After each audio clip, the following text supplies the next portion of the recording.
একদিকে অভিষেকের সভা, অন্যদিকে ভোটের বাংলায় প্রচার যুদ্ধ রীতিমতো তুঙ্গে। কারণ আজ ফের বাংলায় জেপি নাড্ডা। দুদিনের সফরে বাংলায় নাড্ডা। মোদী শাহের পর এবার রাজ্যে জেপি নাড্ডা। বঙ্গ বিজেপির সঙ্গে বৈঠক জেপি নাড্ডার। বিজেপির সর্বভারতীয় সভাপতির বার্তায় নজর।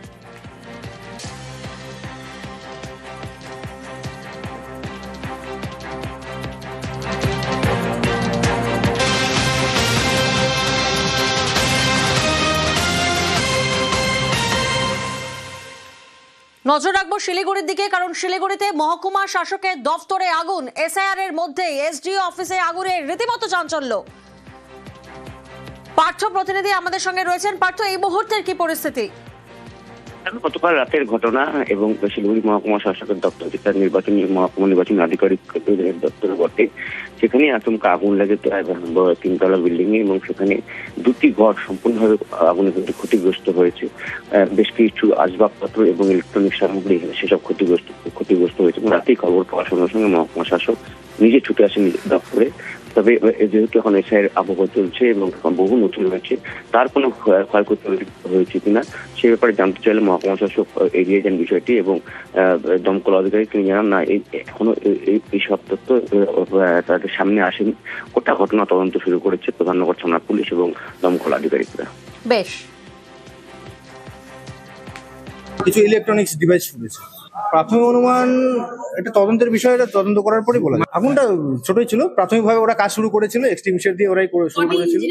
আমাদের দুটো ইঞ্জিন এসেছে। ক্ষয়ক্ষতি ওই কয়েকটা ফার্নিচার, টেবিল চেয়ার পড়ে গেছে, তিনটে করে, আর হ্যাঁ কিছু ইলেকট্রনিক ডিভাইস পড়ে গেছে। 15-20 মিনিটের মধ্যে আমরা কন্ট্রোল করে ফেলেছি। বানারহাটে এক বৃদ্ধের জমি দখল করার চেষ্টা। অভিযোগ, এর পেছনে রয়েছেন তার প্রতিবেশী এবং পঞ্চায়েত সমিতির এক তৃণমূল সদস্য। দুজনই এই অভিযোগ মানতে নারাজ।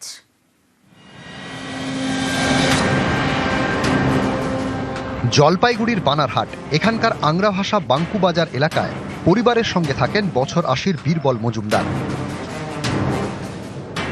বৃদ্ধের অভিযোগ, তার জমি দখলের চেষ্টা করছেন প্রতিবেশী মোহন রায়। তাকে মদত দিচ্ছেন বানারহাট পঞ্চায়েত সমিতির তৃণমূলের সদস্য জাফর আলী। কারা করেছে এরকমটা? এটা করছে মন আরিনা এরা, তারপর জাফর সহ। জাফর কে? ও জাফর ওই যে বল পঞ্চায়েত। মানে আপনার জমি চাইছে? হ্যাঁ, আমার জমি এমনি একটা দিব, তারপর গান দিব, নাহলে কাজ দিতে। অভিযোগ, বছরখানেক আগে কম দামে জমি বিক্রির জন্য চাপ দেওয়া হয় বৃদ্ধকে। তাতে রাজি না হয় জমি দখলের ছক। মাস চারেক আগে বাড়ির কারেন্টের তার কেটে দেওয়া হয় বলে অভিযোগ। আমাদের বাড়িতে লাইন নাই, লাইন অবস্থা ওরা কেটে দিছে, বাঁশের ধার কেটে নিয়ে গেছে, আমাদেরকে অত্যাচার করে। পুলিশ জানে? পুলিশকে জানাইছে পুরা, বলে আমরা কি করবো, তোমরা অন্য হাইকোর্ট কেস করে দাও, থেকে তোমরা কোর্টে যাও।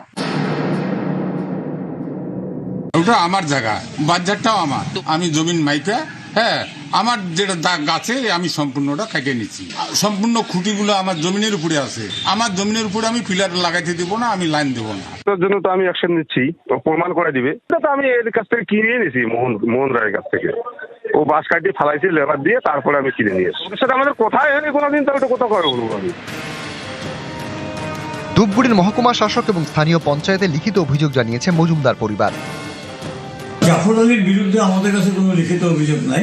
আমরা গ্রাম পঞ্চায়েত থেকে উভয় পক্ষকে চিঠি করছিলাম আমাদের এখানে বসে ব্যাপারটাকে মেটানোর জন্য, কিন্তু বিমল মজুমদারের বাড়ির লোক আসলেও যার বিরুদ্ধে অভিযোগ ছিল তিনি আসেন নাই। পরবর্তীকালে আমাদের গ্রাম পঞ্চায়েতের সদস্যরা অনেক চেষ্টা করলো ওখানে বৈদ্যুতিক লাইন পৌঁছানোর জন্য, সেটাও উনি ব্যর্থ হয়। আমরা বলেছি আইন অনুযায়ী আপনি ব্যবস্থা গ্রহণ করেন। জলপাইগুড়ির বানারহাট থেকে রকি চৌধুরী, নিউজ 18 বাংলা। নকশালবাড়িতে ফের সেচ নালা দখল, আবারও তৈরি হচ্ছে কালভার্ট। অভিযোগ, রাস্তার পাশের চাষের জমি বিক্রি করতেই এমন ছক কষেছে জমি মাফিয়া। আর এই নিয়ে পদক্ষেপের আশ্বাস দিয়েছেন বিএলআরও।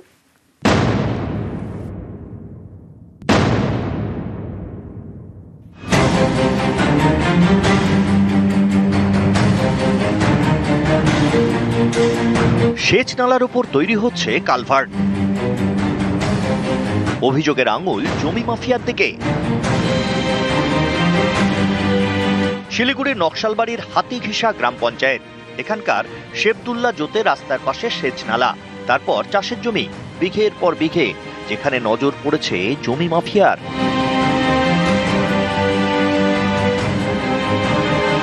গত বছরের জুন মাসেই সেচ নালার উপর তৈরি হয় কালভার্ট, যাতে সহজে চাষের জমিতে যাওয়া যায়, চাষের জমি বিক্রি করা যায়। সেই খবর দেখায় নিউজ 18 বাংলা। এরপরেই পদক্ষেপ করে প্রশাসন।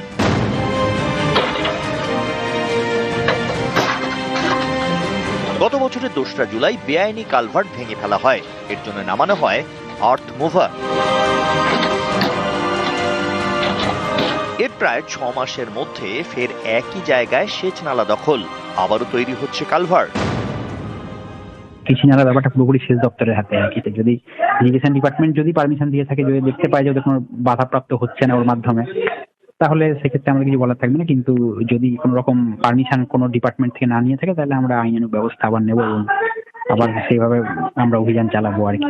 করেছিলাম আগের বার, সেভাবে আমরা ওটাকে অ্যাপ্রোচ করবো আবার আর কি। আমিও শুনছি কয়েকদিন আগে একটা সেচ নালার উপরে কলবট আবার করা হয়েছে, তো সেটা পারমিশন আছে কি না এটা ভূমি দপ্তরের দেখা উচিত এবং আশা করি যদি পারমিশন থাকে ঠিক আছে, না হলে ভূমি দপ্তর অ্যাকশন নিবে, তাহলে ভাঙা উচিত। নকশালবাড়ি থেকে বিশ্বজিৎ মিশ্র, নিউজ 18 বাংলা। উত্তরবঙ্গের 3 জেলায় তৈরি করা হবে পথশ্রীর একাধিক রাস্তা। সম্প্রতি রাস্তার কাজে শিলান্যাস করা হয়।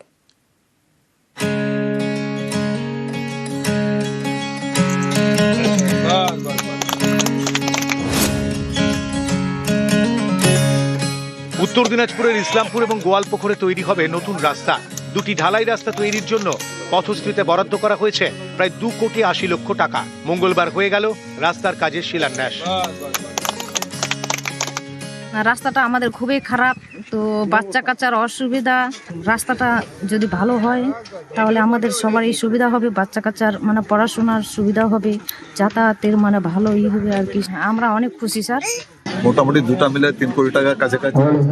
সবাই সম্পূর্ণরূপে সহযোগিতা করবে। এই রাস্তাটা খুব দরকার আছে, কারণ যারা এজেন্সি আছে তাদেরকেও যেন শিডিউল মতো তারাও যেন কাজটা করে। কোচবিহারের শীতলকুচি, এখানকার শালবাড়ি পঞ্চায়েত এলাকায় তৈরি হবে পথশ্রীর নতুন রাস্তা। সনাতন মণ্ডলের বাড়ি থেকে স্থানীয় অঙ্গনওয়াড়ি কেন্দ্র পর্যন্ত প্রায় 2.5 কিলোমিটার পাকা রাস্তা তৈরি হবে। এর জন্য বরাদ্দ করা হয়েছে প্রায় 1,43,00,000 টাকা। এই রাস্তাটা আগে কাঁচা ছিল, এখন রাস্তাটা আমাদের এই বেড মেটেরিয়াল হইল, এখন বেড মেটেরিয়াল থেকে রাস্তাটা আরও উন্নত হবে। এটার দিক থেকে আমরা জনগণ আগের থেকে এখন অনেক উন্নত।